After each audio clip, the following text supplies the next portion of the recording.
Why do you think vegans fail very often at convincing non-vegans to go the vegan way? Well, it's important that you say very often, because we maybe should stress the fact that we are speaking in general terms, but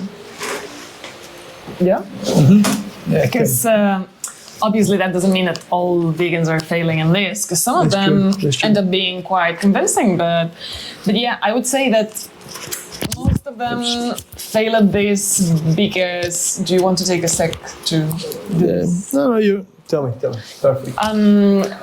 Because they're being too pushy in a way that nobody wants to feel. Because I think people want to feel that they're smart enough, that they're making their own choices. Even if, when in reality, many times it's not like that. You're so right. So basically, when you speak about people want to feel, you said free, they want to feel that they're making their own choices. Yeah, that it's themselves, that they're intelligent enough to be the ones in command, you know? I don't want to like put words in your mouth or something, but that's actually the number one thing that I wanted to say. And it's like within my field, people that come from my field, this psychology / marketing communication, they know this, and it's called reactance theory. You will always be more successful at convincing people to think your way or to behave in a way that you prefer if you lower their reactance. What does that mean? It means that you should always remind the other person that they're completely free to do whatever they want. The moment that people feel like you're taking away some of their choice, and especially when it comes to food, it's quite emotional. People think, this all of a sudden, if you think, there's there's dairy, there's the meat, there's the fish, there's the vegetable, there's the fruit, and all of a sudden you say, well, actually, these 2 or 3 categories, I'm going to take them away, and like you can't choose them anymore, then obviously the natural reaction would be like, piss off, basically.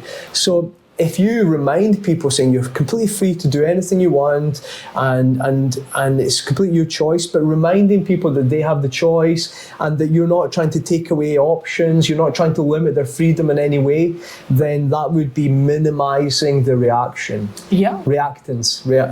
So this would be called reactance theory. Very obvious, but people fail at doing this. People fail quite often. Because of being too anxious, I guess. Being too obsessed with, I have to seem convinced enough or to look convincing enough. And this is I guess this is the second aspect. When you say being anxious, like what do you mean? Because they really want you to be one of them.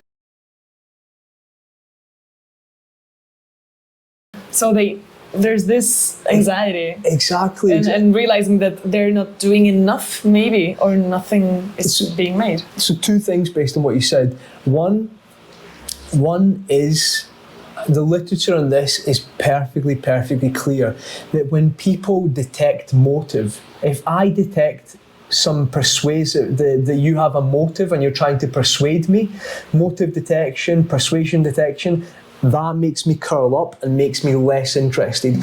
So basically, if you can speak in a cold way and just try again, minimizing reactance and telling the facts as you think they are, the reality as you think it is, without having this like overly passionate approach, which I guess is difficult if you love animals and you think, these people are contributing to the death of animals. I completely get it. But still, if you try and not make your motive very obvious, you will succeed much more than making it very obvious what it is that you're trying to do, which is you're trying to persuade somebody else. You're trying to So keeping the persuasion and your motive somehow hidden by communicating more coldly, that tends to work better. Second thing that you mentioned was this. You said. This us-them thing, when people get a bit agitated and they're trying to bring you over to their side. Again, it's usually very persuasive or better. You achieve better results in terms of communication if you don't use this us-them language, and you alienate people from the very beginning. I'll give you an example. I've gone a few times on on Facebook groups of vegan groups, and because members of my family are vegan and they're quite active in this field. So then, because of probably them and friends of friends, I see this material.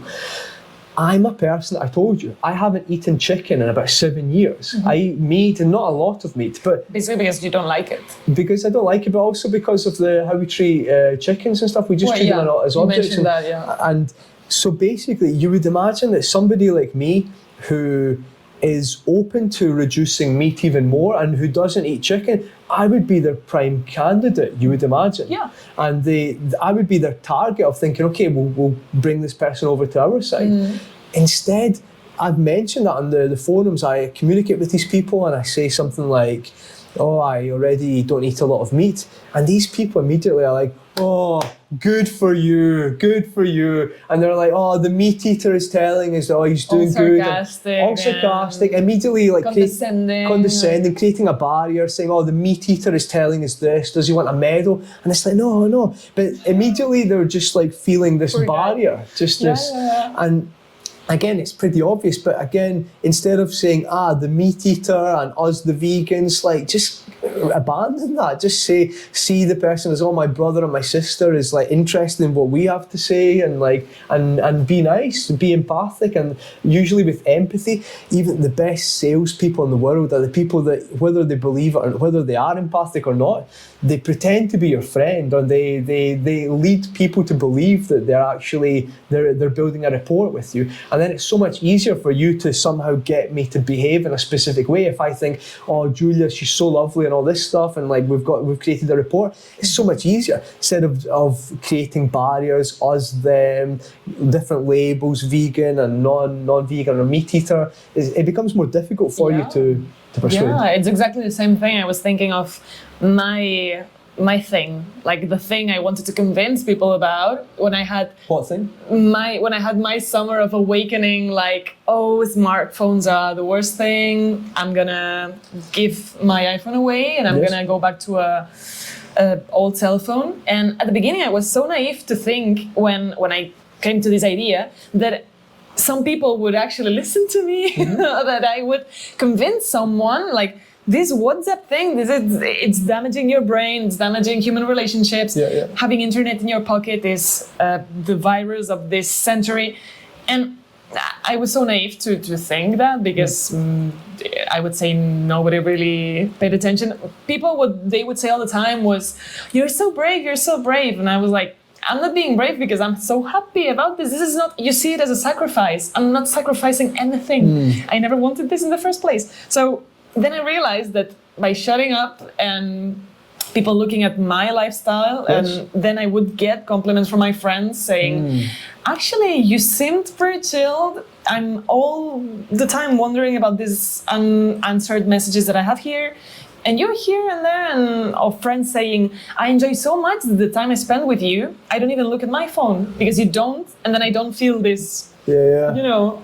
I think we've all been on dates with somebody that's just compulsively checking their phone. It's like, yeah, so I realized that the best thing is to do it my way, and then if somebody feels inspired, okay, good, but absolutely, you're not going to convince nobody by imposing these ideas, I guess, but yeah.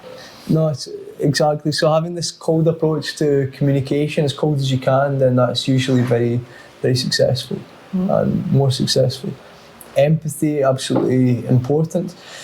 And in terms of empathy, one thing that's very important is, and it's really what you're saying, that just because you have become illuminated, it doesn't mean that everybody else is just ready to make that step that you've done. We're all at different stages of our journey in life, and just because it could be very tempting to think, okay, I've just seen this video of how, I don't know, meat is produced or whatever, and that's been the thing that's tipped me over the balance and made me become vegan. So if I share this video with as many people and just like show, then they should do the same. And then you see that they don't become vegan like you get disappointed, you think, oh, these people are like cruel, the meat eaters.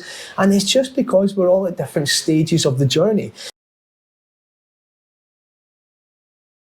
And just like you've probably been accumulating all this knowledge and watching all the videos over many years, and other people are just like essentially how you used to be maybe in the past, if you used to eat meat in the past. And I think that quite often vegans forget how they used to be in the past, and they used to be when they were at a different stage of this journey. Yeah, it's true. I think it's very easy to become very condescending because now I have the knowledge, like you said, you have the light of this, and then why can you see what I'm seeing? Then we just have to learn to respect that each has its own battles, right? And absolutely, maybe mine is not the same as yours, and that's completely fine. Yeah. So let's see. I think that was already quite a few big things. Another aspect is that, and we tend to forget this a lot of the times, but communication, it sounds like a trope, it sounds like a cliche, but it really is two ways.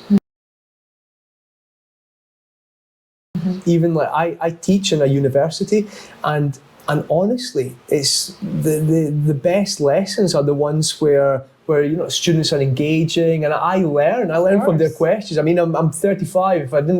If like you had this idea of, I've finished learning, I know this, I will simply go there and bazooka them with information in their face.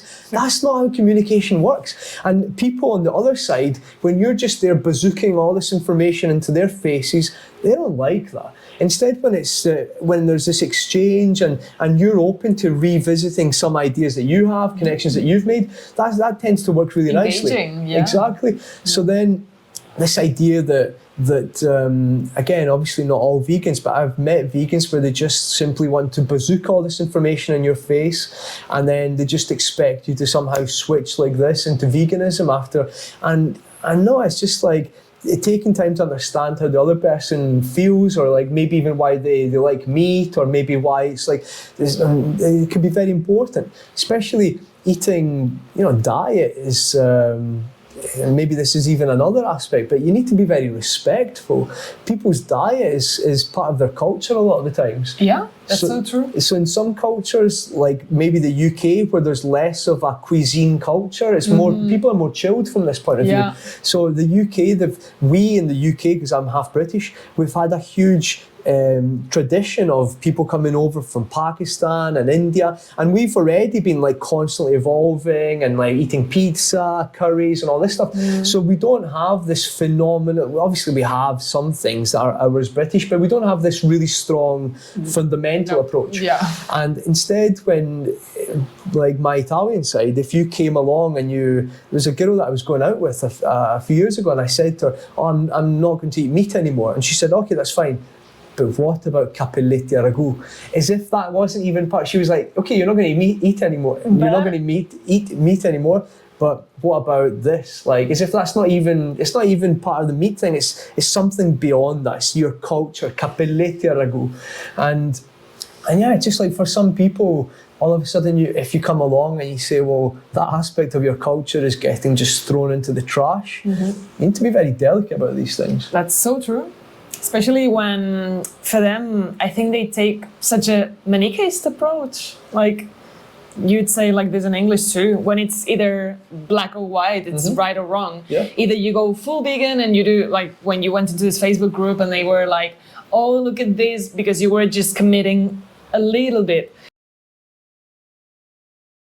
Because for them, many times it's true, actually. I don't want to fall into the them us thing, but I was thinking that. but you mention something, or you don't even mention anything. I remember I used to carry this bag from Lush that says against animal testing and has 2 rabbits fighting. It's very cute. But yeah, I agree with that. And there was this vegetarian friend. He's not even vegan, so he's not even 100%. And we went on a date and he saw that and he was like, oh, look at you with that bag and you keep on eating animals. And I'm like, what's the problem with that? I've met many people like that where again they think it's all or nothing. There's many intelligent people have come out. It's not as if I'm saying something original, but this all or nothing thing is nonsense. It's nonsense. Isn't it better that someone is slightly committed rather than zero? Exactly. Or and maybe it's tomorrow, fundamentalist idea. Yeah. And maybe there's clearly more chance of somebody who's slightly committed making a slightly larger commitment tomorrow and the next day. Improving. So why would you alienate them?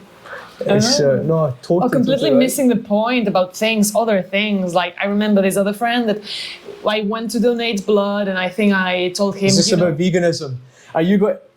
What? Are you going off on a tangent? What? Is this about veganism or not? It is. Okay. But anyway, I wanted to, not to convince him, but to tell him, there's high demand, have you donated blood, whatever. And he said, what pisses me off is that then the sandwiches they can give you, it's all made out of corpse. Like all the sandwiches are salami or cheese, and I'm there like, you're completely missing the point. Do you think I go to donate blood and my first idea is, what am I gonna get? Like what fucking sandwich or what fucking treat? It's just... Because for this person, there was some connection between doing good, donating blood, and the vegan aspect. He hated the fact that if you go there, the only sandwich you're gonna have as an option is, butcher your one. Yeah, it kind of does make sense. You want to reward the vegans as well, no? But sometimes they have muffins and they have juices. And When you're a vegan, you feel like something savoury. There's like. But I don't care. I mean, for me, I don't care because most of the times that I go there, I don't even want any of that. I can buy my own thing. No, because of course. I don't care, And I've never felt, about to die after. But that's a tangent. That's what you hate. Take away from here. Okay. But yeah. Maybe just a couple more aspects. So we already mentioned this point of feeding facts to people. So there's two interesting things here. So first is that people quite often need time to then digest these facts. So it could even be a long time. And so you don't know, some information that you give me, maybe it will just be like I'll be mulling over it, digesting it, and a year from now, then that could influence me. So it's really important to just to not expect any results from people around you anytime soon. It's just, so that's a very important aspect that people really, the human brain needs time to digest these things. So that's an important aspect. And another important aspect would be to rely, if you're going to go down the fact route and just feeding facts to people about, for example, I don't know, the meat and the hormones that are included in the meat or whatever, then it would be good to rely on pure facts. And rather than undisputed facts. Rather than anecdotal information. Yeah, anecdotal information. Did you say anecdotal? I don't think it's anecdotal. I think it's anecdotal information. Anecdotal. You're the native, yeah. No, but especially facts that are more difficult to disprove, and facts that are facts for the moment. So, for example, if you come along and say, well, all these thousands of animals have died and it's not a pretty death and the meat that you eat is like not going to be particularly good for you and all this stuff, like they could all be like quite believable facts and difficult to dispute. But instead, quite often then people would say to me, but as human beings, we shouldn't be eating meat anyway. And that sounds like there's quite a lot of like semi-weak arguments, or arguments that you could argue in one way or another. Like somebody says to you, well, it's not... What? What was this? I thought it was some lightning going on. Some epilepsy thing going on here. Fucking hell, yeah. So that's the one that I said that flickers sometimes. Okay. Does it? I think it's fine. Do it for a short time and then stops? Hopefully. Oh. Hopefully. I don't know why it scared me so much. You were really, really scared. Yeah, I don't know. Yeah. Okay.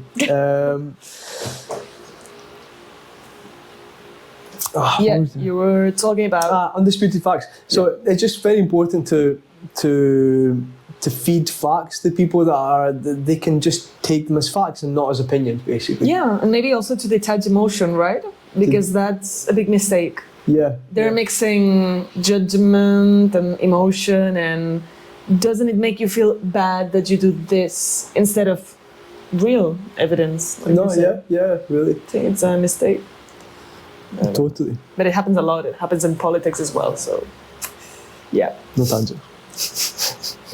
So relying on facts. Maybe this could be more tricky, but in terms of marketing communication, then any project that I've been involved in and that has been successful, where we have managed to find the right words or the right frame to influence the right people to get the result that we were looking for, either to motivate somebody or to persuade somebody, you need to know your target. So you need to know your target. And so just that. So understand, the more you know about your target, about the behaviour of your target, and so like a target doesn't have to be one individual, it could be a whole group of people. If you think, I really would like to motivate or to persuade this, and this is my target, and by this I mean like a group of people, and you could think people who rarely eat meat, and I want them to push them over to the complete veganism, then I know that they're like this, I know this about their lifestyle or something. Then the more you know about how the psychology of these people and even the demographics, what age they are more or less, the more you've got a chance of, again, building some rapport and speaking to them directly. It could help you to select the right buttons, basically, to select the right words that touch their buttons. There you go. There you go. And one last thing, and this is something that I don't know the science about this. I've mentioned this to a few people that work in this marketing communication field. I'd read this in a newspaper once, and it was a review of a documentary. And the person that wrote the review said, documentary was amazing, beautiful images, but there was this annoying narrator that basically was telling you how you should feel about the images. So the images were already incredibly explicit and self-explanatory, emotional images, and then anything that was on top of that, like this narrator that was explaining to you, oh, you should feel like this or you should feel like that, then again that creates the reactance we were saying earlier, just like let me feel my own things, and don't have this paternalistic approach where you so basically if you're going to be showing images to people of like animals being killed or whatever it is, then it could be good to not tell people how they should feel in response to this, like not say, oh, that's terrible, isn't it? That could start to lose people. And also in terms of choosing music, I don't know if you're doing some video editing, it could be, if the images are already incredibly explicit and they speak for themselves, adding dramatic music tends to also, you lose people because it's too much. Yeah, I wouldn't put any music at all. Actually, how do you choose a proper music for this? Maybe there's no, But I'm just giving examples of like, So this idea of like letting the images speak for themselves, not adding narration or just basically not adding more to the equation. Yeah. And not paternalizing people, not telling them how they should feel. It's important. So do you think we touched upon different things that could be useful for our vegan brothers and sisters? Like well, yeah, I mean, if they would listen to you, actually, because, you know, they're our brothers and sisters, so we shouldn't use but you need a pronoun. It's true. No, it's true. So just that. So again, like I can totally understand why if you have certain beliefs, why you would want to try and convince other people of these beliefs but it's very important. Probably the really big thing is to always remind people that they're completely free to do whatever they want, and that's very important. Like, so you minimize the reactance. The other aspect is to not create divisions, no us, them, or minimize these divisions as much as possible. third aspect, well, we mentioned many aspects, but I'm just saying the things that are coming to my head. The one of appreciating that we're all at different stages of this journey of knowledge through world, and maybe some of us are just not ready now, but just that's totally fine. And just like most vegans weren't born vegan anyway, so they made some transition. So other people could make that transition as well, and so that's also very important. And yeah, I think that was everything. All right. Yeah. Yeah. Yeah. I'm happy with that. Nice. So I hope people found that useful. And again, if any of these techniques that I mentioned, they're all fairly standard techniques within for people that work in this field that I work in. But if any of these techniques are interesting to you and you would like to know more or like to know the science, some really nice papers, like some big papers that just came out last year, the year before, about this motive detection actually, to basically if people detect your motive, detect that you're trying to persuade them, then that makes them curl up more and they're less persuaded by everything you're saying. Then we knew this in the past, but this was investigated again fairly recently and in very intelligent ways, and they showed that that's like a very solid effect. People see motive, they don't like it. So yeah. Makes total sense to it. Nice. Yeah. So I hope you find that useful. Feel free to contact me or us and that. Through LinkedIn, especially. Yeah. Okay. Take care. Hopefully. Yeah. This thing that you love. Nice. That's good. Thing, right? You're a natural. Natural born instrument player. There's many smartphone tunes that sound like this. New message?